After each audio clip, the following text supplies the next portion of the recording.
सोमवती अमावस्या पर इस कथा को सुनने से मिलता है शुभ लाभ और फल धन का आशीर्वाद।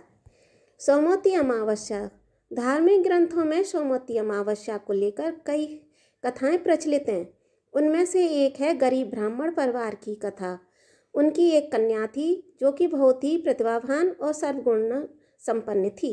जब वह विवाह के योग्य होने को आई तो ब्राह्मण ने उसके लिए वर खोजना शुरू कर दिया। कई योग्य वर मिले, लेकिन गरीबी के कारण विवाह की बात नहीं बनी। एक दिन ब्राह्मण के घर पर एक साधु आए।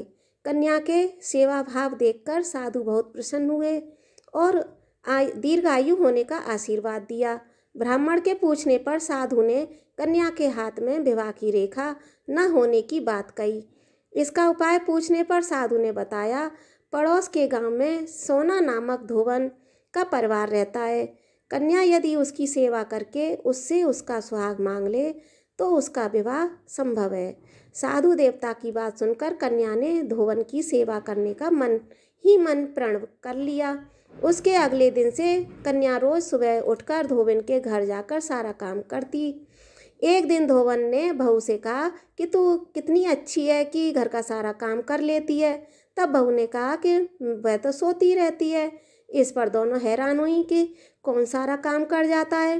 दोनों अगले दिन सुबह की प्रतीक्षा करने लगीं।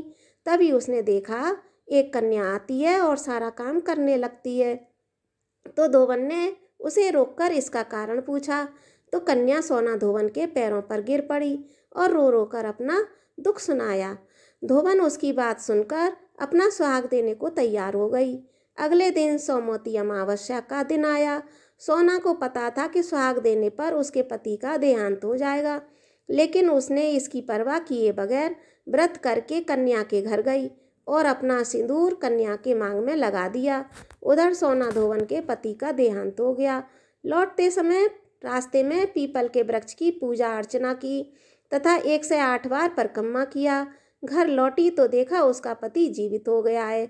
उसने ईश्वर को कोटि कोटि धन्यवाद दिया।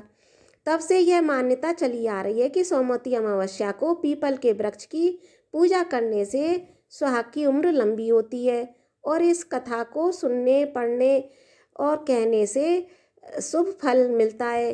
वहीं अपार धन संपत्ति का आशीर्वाद मिलता है।